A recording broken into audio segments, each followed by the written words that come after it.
For 400 million years, every top predator has needed the same fearsome piece of equipment, a wicked set of jaws. Out of life's endless struggle, predators evolve, defenses evolve in response, and ferocious top predators evolve again.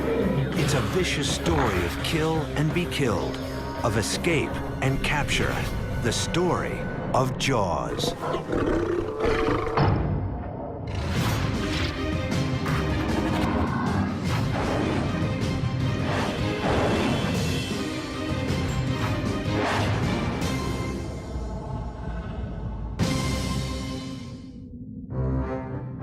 The most powerful set of jaws today belongs to the Crocodilia order, which includes crocodiles and alligators. Their fearsome bite snaps shut with 3,000 pounds of bite force power. On the 1/8 inch point of the sharpest front tooth, 24,000 pounds per square inch, twice as much power as the average nail gun. The crocodile can feed on animals as large as water buffalo and wildebeest.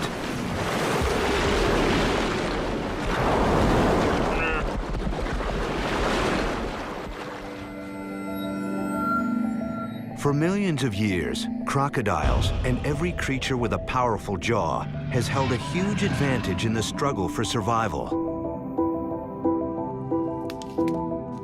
The presence of a jaw changes the playing field altogether. What it means is that you're not limited to feeding on things that already fit in your mouth. Such a great asset that the vertebrates with jaws outcompeted everything else. In the history of the vertebrates, there's probably nothing quite as important as the evolution of a jaw. Jaws are everywhere. But once there were no jaws at all. How could one anatomical feature, a simple muscled hinge, drive so much of evolution, literally shaping many animals we see today? The answers begin with the first bite.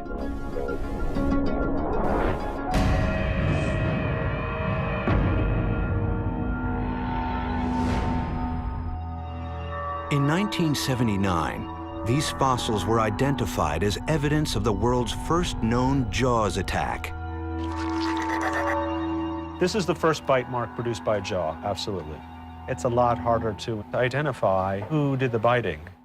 The victims were tiny creatures from 530 million years ago, just a few inches long, called trilobites. Something had taken a bite out of their side. Or had they? Where were the biters? The hunt was on. At stake was proof of one of the main pillars of evolution. The widely accepted theory that predation, animal attacks on others for food, is the most powerful force in evolution, because it means that prey animals that don't develop defenses die out. Those that do, live. Predation has driven a variety of traits from social behavior to the evolution of armor. You can see the coevolution and the escalation of this predator and prey interaction by the evolution of very thick shells as predation increased. But if predation was the driver of evolution in the Cambrian, who or what were the predators that attacked and fed on the trilobites? A break in the case came in 1981, when scientists pieced together 4 fossils, thought for 70 years to be 4 different animals, and theorized that they were in fact one giant Cambrian beast. The discovery of a complete fossil a year later proved the theory.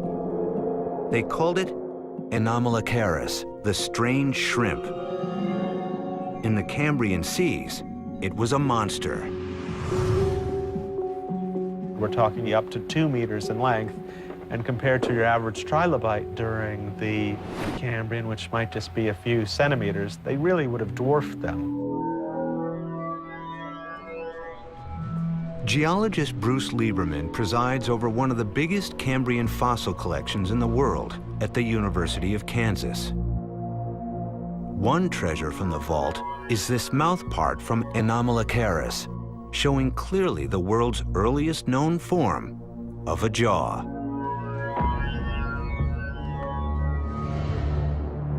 It's almost like one of those pineapple slices that you'd get in a can. It's sort of a circle, and inside there's a smaller circle where the hole for the mouth is. And around that inner circle, there are these little jagged things like teeth. The strange jaw couldn't close all the way, but it could tighten and clamp down like a nutcracker. Was it the biter? Lauren Babcock's team at The Ohio State University went looking for a match and found it.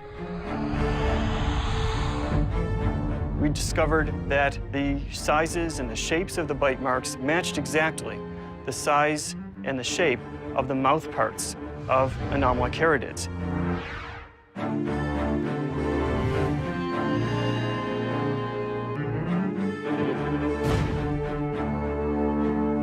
The discovery was huge. It provided solid, direct evidence that the Cambrian time period was a time of kill and be killed, of evolve or die. So it's clear sort of smoking gun of a predator-prey interaction, and that's rare in the fossil record. And it's very important that it's from the Cambrian explosion. In response to Anomalocaris jaws, trilobites would evolve new defenses over time, possibly even including chemical weapons. We see, for example, the rise of greater spines or thickened spines, and maybe spines that held poison glands. And this is really the first clear and convincing evidence that predation was a driving force in evolution, even from the very beginning of the Paleozoic era. Anomalocaris had everything going for it. But after 10 million years on top, the beast disappears from the fossil record for reasons no one yet understands. While the horseshoe crab is a distant relative, the first killer jaw would have no descendants.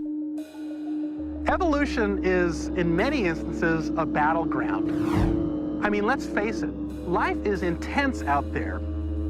Species have to constantly keep changing in order to prevent themselves from going extinct. It becomes a matter of life and death, really, whether or not individuals can adapt in time to this constantly changing environment. Jaws would evolve again in a huge way. In a completely new line of animals, fish. It is 430 million years ago, and fish are the first animals to have a backbone, the first vertebrates. They are the ancestors of all vertebrates, including us, but they have no jaws, only openings too primitive to be called mouths. They feed by literally swimming into their food, or by stirring up mud, counting and finding suspended particles for sustenance. But in one group of fish after another, a change occurs. Primitive fish have bony arches that hold up their gills. The fossil record suggests that over time, natural selection favored fish whose arches were set forward until they were able to grasp the food trying to wriggle away. The bottom arch swiveled. The top arch provided stability. It was a structural change that enabled survival and, with much variation, has persisted to this day in thousands of species, including our own.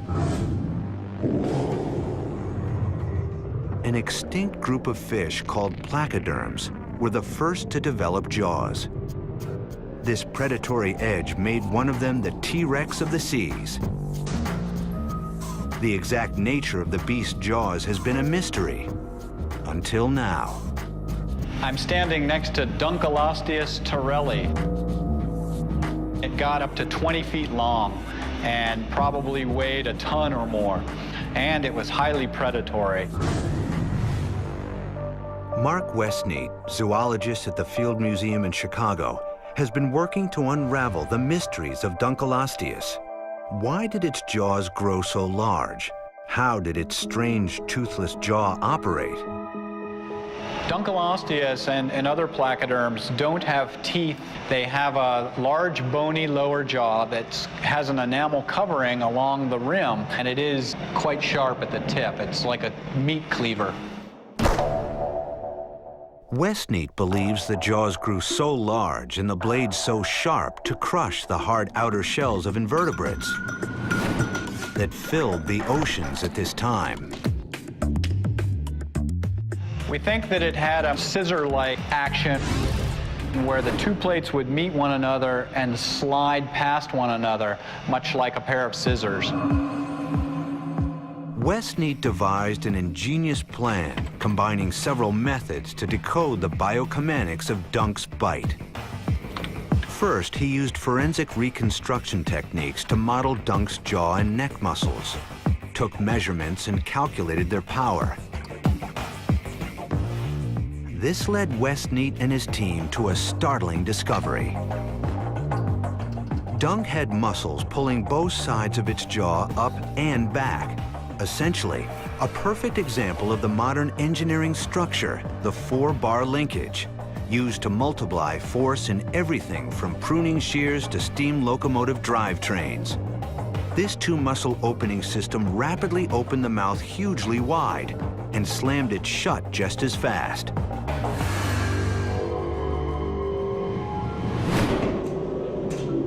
Intrigued, Westneat's team built a 1/3 scale model of the jaw to observe the bite in action.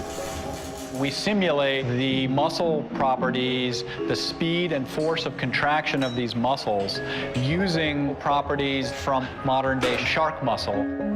Many vertebrate muscles have very similar muscle properties, and so we think that's a reasonably accurate reconstruction of what was powering the Dunkleosteus skull. The final computer calculations stunned the team. Dunk's bite took just 70 milliseconds, creating an inrush of water and a bite force of 1,300 pounds.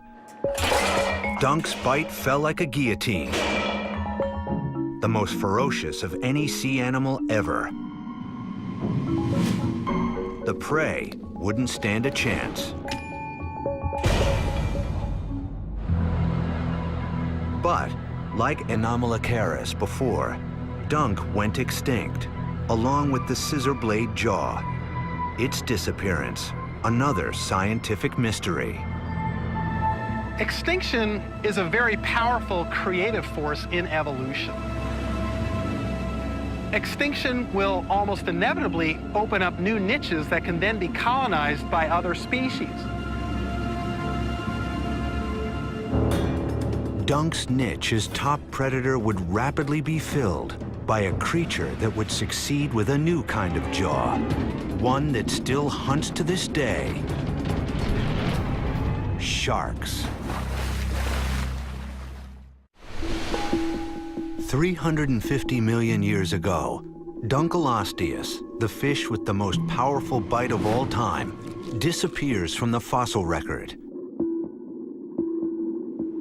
Soon, sharks would rise to take Dunk's niche as top predator.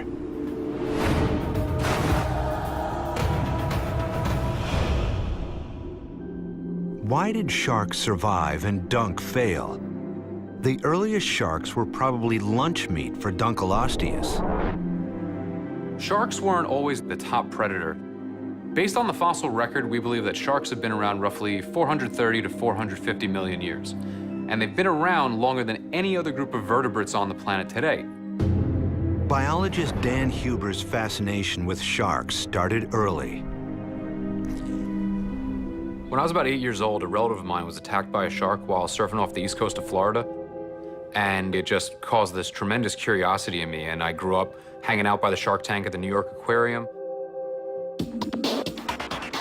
In the hunt for clues to the shark's survival, Dan Huber set out to make the first detailed scientific measurements of the shark's bite. Instead of using a potentially dangerous live shark specimen, Huber got his hands on the head of a dead sand tiger shark that got tangled in a fishing line. His aim? Construct a precise virtual shark jaw inside the computer and study the bite from the safety of a desk chair. The first step to modeling the jaw is a high-resolution CT scan. Using these types of modeling techniques, we can actually get estimates of the maximum performance or maximum bite force of animals like sharks. The system produces a digital version of the shark's skull and an accurate foundation for the computer model. Next, Huber dissects his specimen, carefully measuring each muscle that powers the jaw. The muscle data is then overlaid onto the CT scan's skeletal blueprint, and together, bone and muscle form a complete 3D virtual jaw. The cyber shark is now ready for its virtual, numbers only, bite. When the numbers are crunched, they reveal a surprising fact. One thing that might surprise some people is that pound for pound, if we compare them to historical predators like Dunkleosteus, for example, they really don't bite all that hard.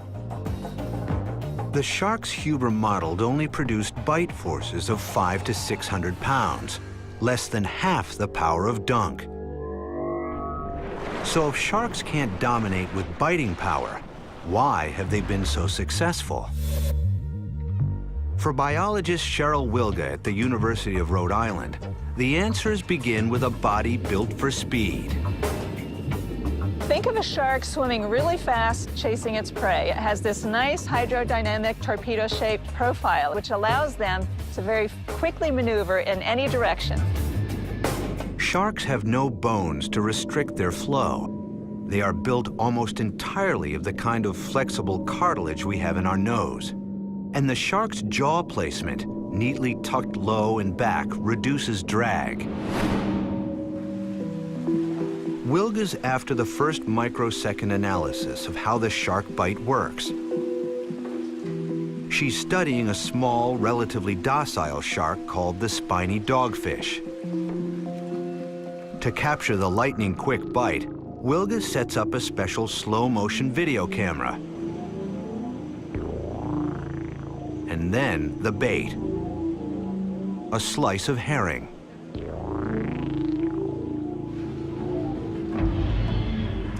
She took it.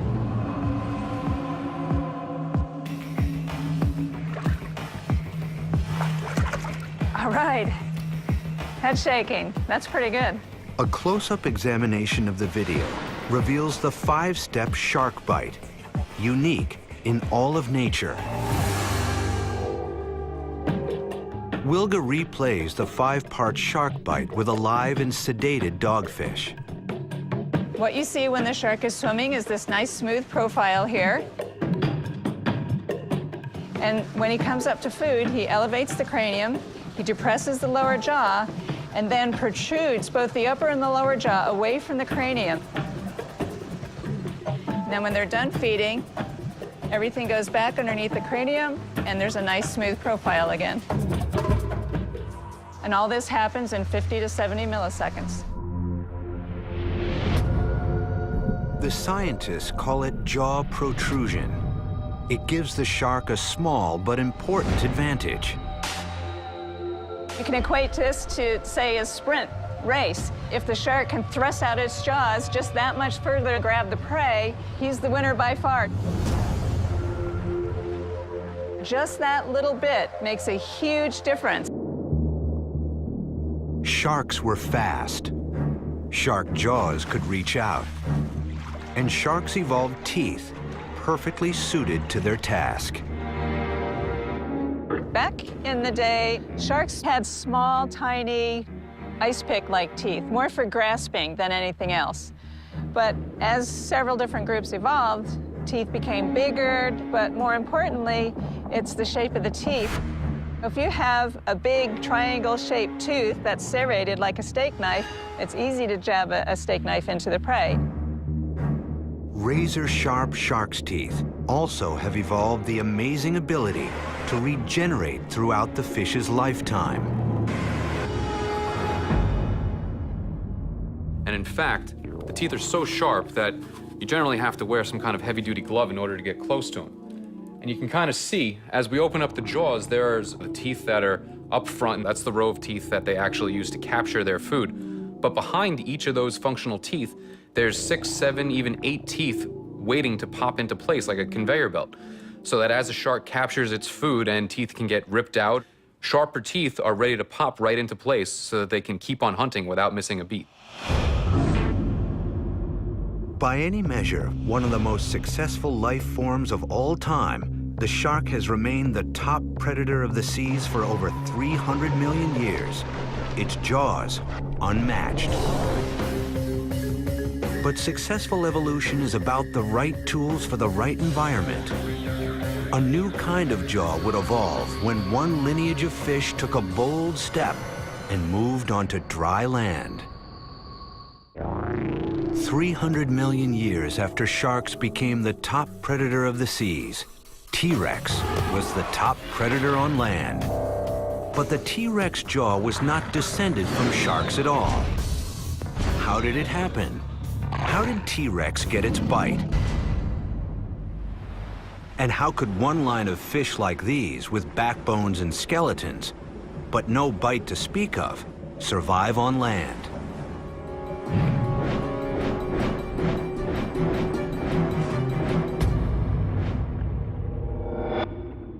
So the early fish, they were living in shallow water. Competition was probably intense for food.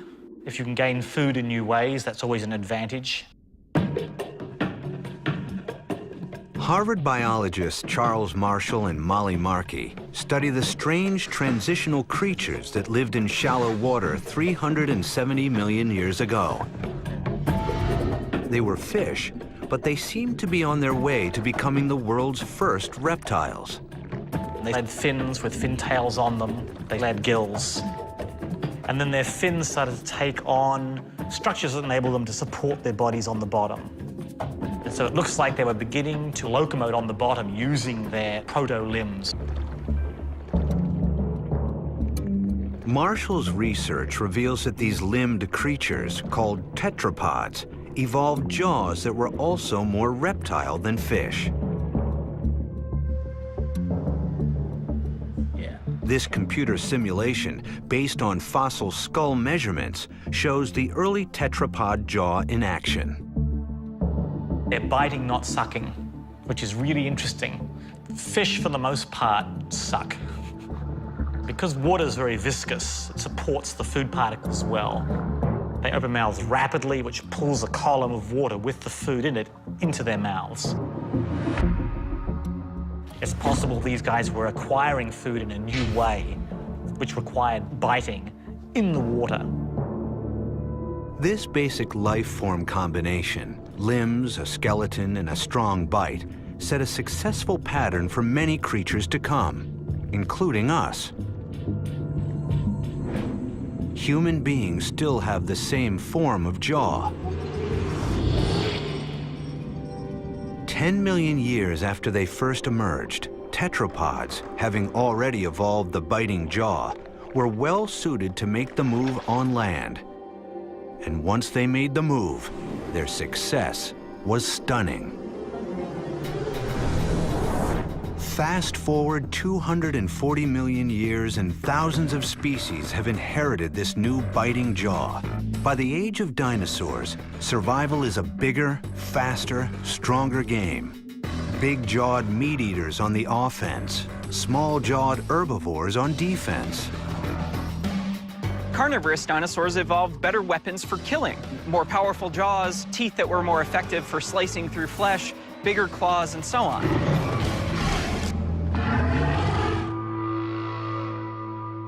Herbivorous dinosaurs evolved defenses against carnivorous dinosaurs. gigantic sizes, horns, spikes, or armor. In many ways, the age of dinosaurs can be thought of as an evolutionary arms race. T-Rex certainly looks like the most ferocious jawbiter of all time. A typical T-Rex jawbone is 6 feet long, stuffed with up to 50 long, curved teeth at any one time. Like sharks, if those teeth broke off, T-Rex just grew them back. But a rising scientific theory says that T-Rex was really a wimp, whose arms were too short, legs were too slow, and eyes were too weak to bring down moving animals. A few paleontologists have argued that Tyrannosaurus rex was a scavenger rather than a hunter. These scientists envision Tyrannosaurus rex not as the fierce hunter that we all grew up with, but rather wandering across the landscape, sniffing out dead carcasses, something like a 10,000-pound vulture.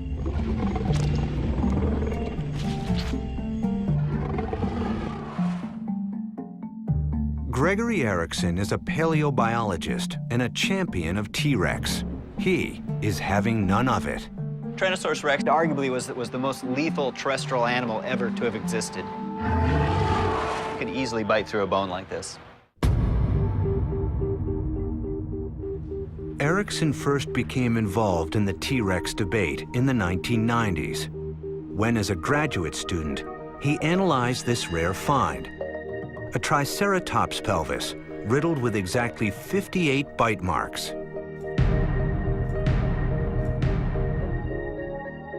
By matching casts of the indents to fossilized T-Rex teeth, he identified the biter as T-Rex. At first glance, the bite marks seemed to support the scavenger theory. T-Rex clearly took its time with this meal, nibbling the meat off the bone. But Erickson saw a chance to use the bite marks to establish a minimum bite force for T-Rex, and to prove that T-Rex's teeth could do more than just scratch a bone. The teeth of Tyrannosaurus rex really stand out among dinosaur teeth. This animal had the largest teeth of any dinosaur. This is the root, this is the crown. So over half of this tooth was actually usable by this animal. So we have 6 inches of tooth that they could work with. And they had a very interesting profile to them, reminiscent of, say, a steak knife or something like that. They even have the serrations on the front and the back. But this really isn't like a steak knife. If you look down at the end of the tooth, you see that it is much more rounded. It's shaped more like a railroad spike or a lethal banana even. Erickson had the teeth. He had the bite marks. Now Erickson set out to recreate, for the first time anywhere, the actual bite of T-Rex. There were hurdles to overcome. How big would a tooth be that made the marks? Which tooth was it? And the trickiest question, how could he build a meaningful replica of a T-Rex tooth? Erickson took T-Rex's reptile status as a clue. All reptile teeth are made of the same materials. They have an outer enamel shell, which is a really hard material. And inside that, the bulk of the tooth is dentine, which is a type of bone, essentially. And together, those two tissues act as a rigid body. Our replica here had to be as stiff and as hard as actual Tyrannosaur teeth. For the purposes of our experiment, we used bronze and aluminum. Bronze is a common casting material, and with the addition of aluminum, it made it a harder structure. So we had the size covered here, and we also had the material properties. Erickson fixed his T-Rex tooth to a hydraulic press. His plan? To measure precisely how much power it would take to make the half-inch divot seen in the Triceratops bone. A modern cow pelvis stands in for the prey. The microstructure of cow pelvic bones are identical to the bones from Triceratops. All right, reset the display scope. Through trial and error, 0 force. Erickson adjusts the torque until he finds a precise match for the power of the real-world bite. Actuator off. And running. Fire away. Fire.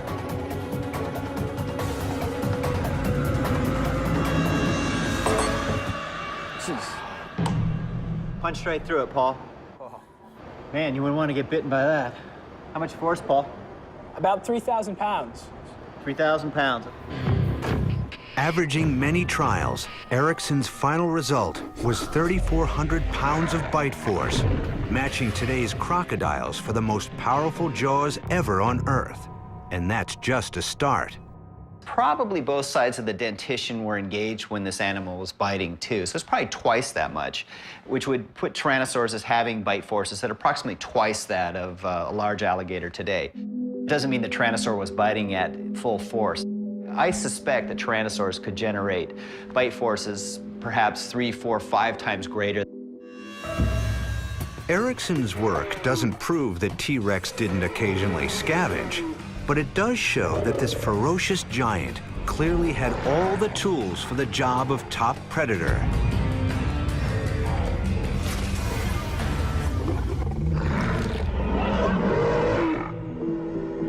In the shadow of the dinosaurs, a different branch of the first creatures to crawl on land were evolving in their own way, with their own particular jaws and bite. When T-Rex and other big dinosaurs became extinct 65 million years ago, the mammals' time had come, and their bite would be our bite. 65 million years ago, the dinosaur world order collapsed, most likely in the wake of a cataclysmic asteroid impact. Millions of species vanished from Earth in an event scientists call the Cretaceous Tertiary, KT, extinction. For tiny mammals, KT is the best thing that could have happened. Mammals had lived alongside dinosaurs for over 160 million years, but had almost always remained small. After the KT extinction, it was like an ecological release for mammals. Suddenly, they found themselves in a world with many open niches, and anytime there's an open niche, some organism will evolve to exploit it. That's what mammals did, and that's why we're standing here today. The dinosaurs' demise left room for a new top predator, and mammals, equipped with a new kind of jaw, would exploit the open niche. The key to their success was specialized teeth. But there's an important difference between the teeth of dinosaurs and the teeth of mammals. Dinosaur teeth are all peg-like and they all look the same. Within a mouth, they just all look like a bunch of pegs. But mammal teeth look different in different parts of the mouth. Today, the mammal jaw has evolved to involve teeth that can extract the maximum amount of nutrition from many kinds of food. Incisors at the front for cutting and nibbling the food. Premolars set behind to tear it apart. Molars way at the back that compact against each other to grind the food down into digestible bits. And the killer teeth, the canines, named not for dogs, but for carnivora, the meat eaters. The canines are used to grab onto prey and hold them. So for obvious reasons, canines are much bigger in predatory mammals than they are in other animals. Now, the biggest canines that ever existed were on Smilodon, the saber-toothed cat.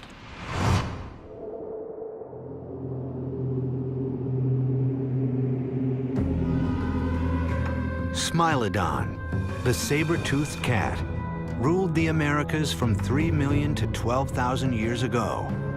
In the later part of its reign, this top predator most likely preyed on a physically unmatched newcomer to the scene, human beings.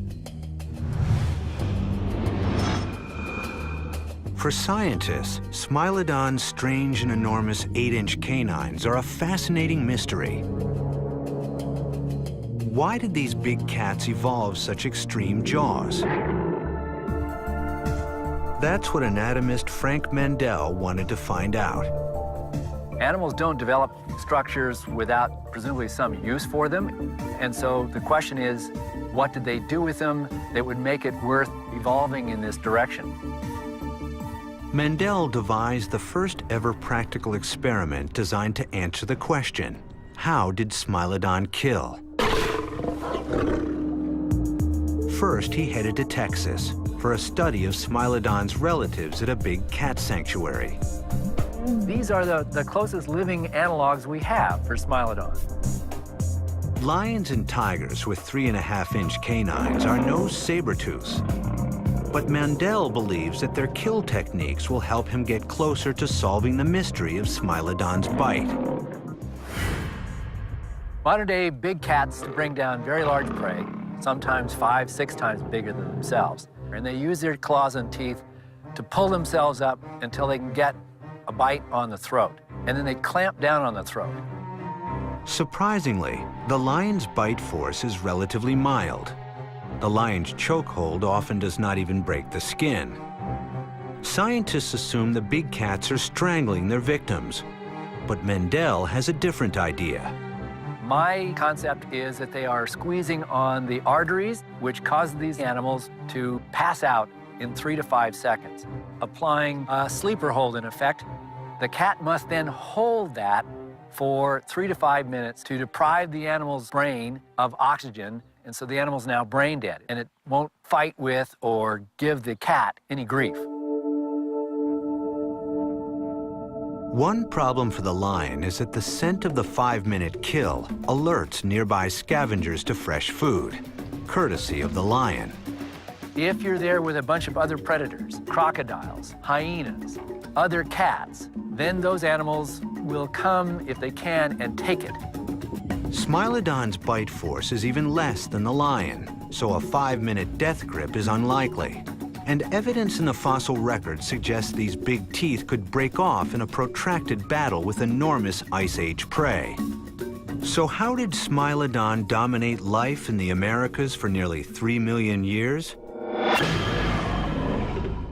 Mandel is about to find out, bringing Smilodon's killer jaws to life. Okay, we're gonna take this articulator. A tractor stands in for Smilodon's beefy body. Get this up on the tractor here. And helps position the big cat's jaw correctly.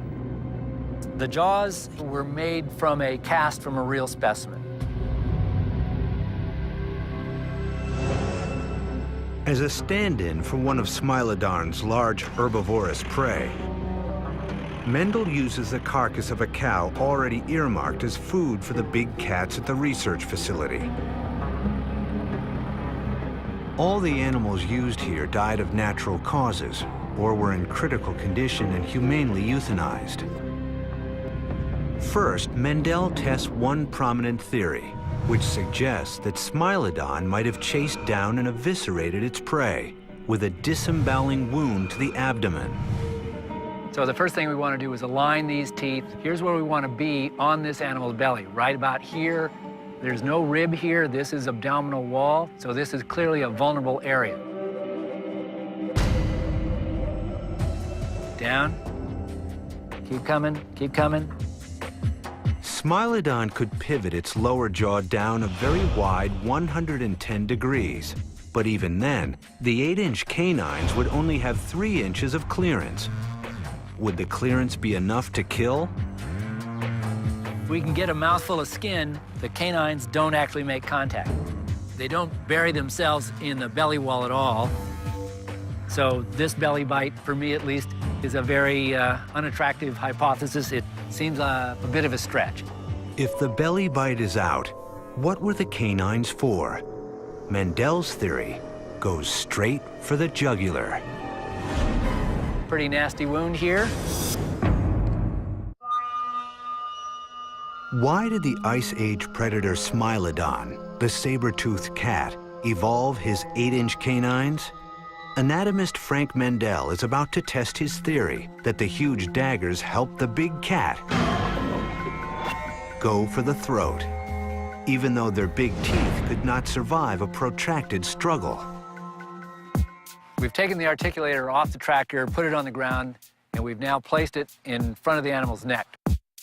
So in this case, the gape easily span the neck, no problem here. I think we're in a good position now to drive these teeth. Go ahead, guys. We're applying some pressure here, and there it goes. Oh, and we certainly got penetration here with the canines. Pretty nasty wound here. Big holes. Holes are not enough. Mendel checks to see if his replica Smilodon jaw cut any vital arteries for a quick kill. I'm gonna make an incision between the bites, get through the skin. A lot of blood here. Oh yeah, there is a hole right behind the airway, right where the carotids live. It's a very quick, penetrating wound. This animal would have died within seconds. Mendel believes his work explains the long-standing mystery of why Smilodon evolved such huge canines. Unlike lions, who need up to 5 minutes to kill their prey, Smilodon's 8-inch stilettos allowed them to kill and eat almost instantly, preventing scavengers from stealing their meal. Saber-toothed cats, I think they drove these teeth through the animal's neck, and the serrations on of these teeth cut one of those carotids. It would bleed out almost instantly and therefore kill it more quickly than the sleeper hold of modern-day big cats. Smilodon became extinct at the end of the Ice Age 12,000 years ago, perhaps due to the sudden change of the climate, or perhaps because early human hunters outcompeted them for prey. As the new top predators, humans were fearsome, but their jaws were puny. How did humans succeed with jaws that are now so small that even our primate cousins have bigger bites? Humans are anatomical wimps.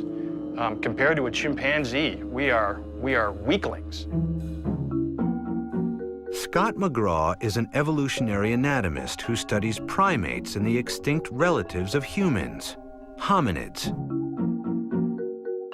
If you look at the great apes today, gorillas, chimpanzees, orangutans, and bonobos, they're chewing, in many cases, tough, fibrous vegetation or hard fruits, requiring large, powerful jaws and jaw muscles. And if you look at the size of their teeth, you can see that the molars of these animals are larger than modern humans.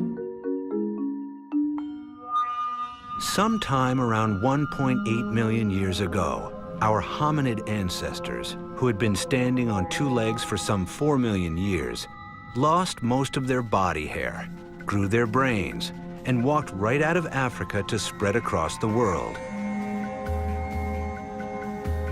Today, Homo sapiens, us, dominate all life on Earth. We did it with intelligence, not brute strength, and built tools that lessen the need for powerful jaws.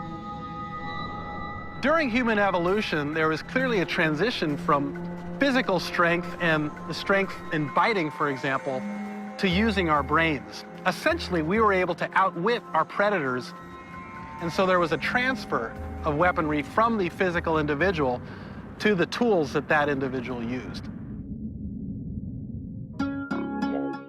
Through 2 million years of tool-making, our jaws have shrunk dramatically, as there was no need to sustain their enormous size. Our jaws are commonly no longer even big enough to house the wisdom teeth that grow in young adults. In the future, scientists theorize wisdom teeth may disappear altogether. Our teeth have shrunk. Our jaws have shrunk. Our chewing muscles have shrunk. And that has to do with our relaxed diet. We can just shove something in the microwave. We don't need to have big, robust teeth and jaws and muscles to process our food. We don't even need teeth, just a straw.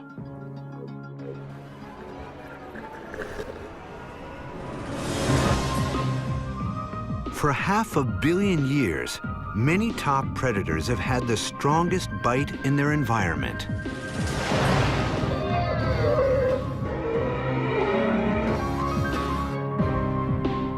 Today, it earns them a place in the zoo. But 400 million years of evolution proves that the only constant is change. The thing that's exciting about evolution is that at every generation, the rules are slightly different than they were for the generation before. So sometimes the strategy that you have in place now isn't necessarily going to work in the future. Perhaps we humans should not get too comfortable with our place on top.